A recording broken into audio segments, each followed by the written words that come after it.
Despite all the talk about fake news, all of the hearings and investigations on how to stop it, and all of the promises made by social media companies to crack down, the problem persists.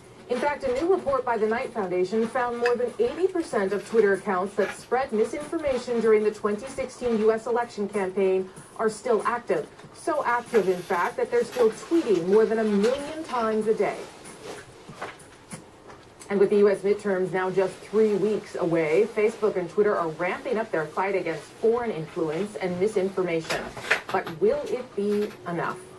The CBC's Stephen de Souza shines a light on what's real and what's bought in tonight's Dispatch from Wilkes-Barre, Pennsylvania. Erin Gallagher is a hunter of sorts. From a laptop in northeast Pennsylvania, the freelance graphic designer spends her free time sifting through social media. She's looking for nefarious activity, analyzing the chatter to try and figure out who's really shouting.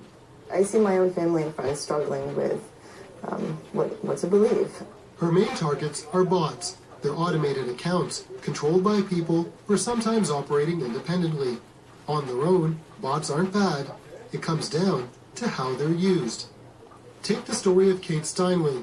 The 32-year-old was shot on a pier in San Francisco in 2015. An undocumented immigrant was charged in her murder, and her name became a flashpoint for border and immigration protests. Passions that only inflamed when the alleged shooter was acquitted. So right here I can see there's something unusual happening. But while the passion and anger was obvious in the online conversation, Gallagher saw more. She pulled thousands of tweets together, then ran them through sophisticated graphic software. She created a visualization of the social media conversation. What emerges is this, a complex multicolored web. Here's what a normal conversation on Twitter looks like around the Me Too movement. Now compare that to what happened around the Kate Steinway hashtag. Outside influences pulling the conversation in different directions. As she filters out regular traffic, she starts to see thicker lines, showing accounts spouting a massive amount of messages, often amplifying and exaggerating parts of the debate. This is an account that frequently amplifies anti-immigration hashtags, anti-Muslim hashtags. When you can see that there are accounts that are tweeting more than humanly possible, then that is a good indication that the conversation is not entirely organic. Hijacking regular debate online was page 1 of Russia's playbook in the 2016 election campaign. Their operatives created hundreds of Facebook pages, seen by 126 million Americans. On Twitter, 50,000 Russian-linked bots tweeted about the election. Their goal, inflame and exaggerate, turning conversation into confrontation.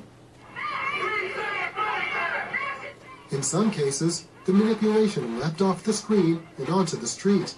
Take these dueling rallies in Houston in 2016 in front of an Islamic center. Neither group knew at the time that the Russians organized both protests.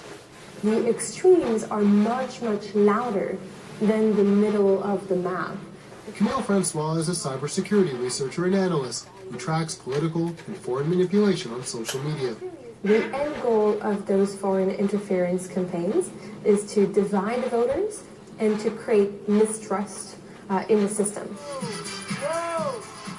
She says the 2016 election was a wake-up call for America, a realization that what's happening around the world was happening here. We're identifying and challenging 8 to 10 million suspicious accounts every week.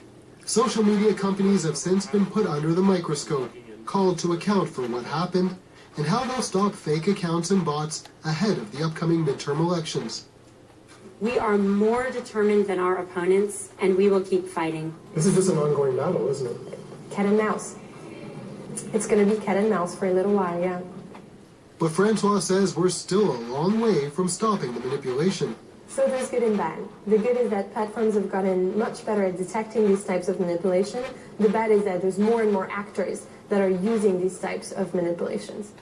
At this security conference in Washington, experts from around the world are trying to figure out how to stay ahead of bots and fake news. Bruen was a communications specialist in Barack Obama's State Department. The Russians, other actors have refined their game, they've updated their playbook, and this time it will be much more of a micro-targeting effort. They're going to look at specific districts. He says the next step for the Russians is on the streets of America, funding unsuspecting third-party groups to sow discord. That, combined with tried-and-true tactics like dumping hacked emails to hijack the headlines before November's election. I have little doubt that we are going to see an October surprise drop. Camille Francois says while Russia is still a threat, the biggest challenge now is domestic campaigns.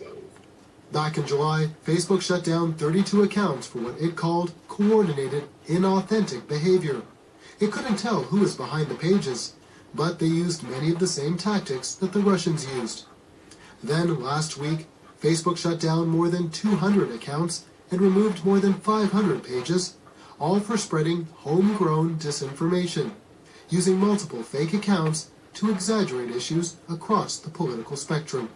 It's also, I think, a moment where we're going to have to realize that this is our new normal, right? We live in an information space when there is manipulation. We need to not overreact to it either. We need to make sure we focus on the parts that matter. Meanwhile, back in Pennsylvania, Erin Gallagher has some simple advice for those who don't spend all their free time hunting bots.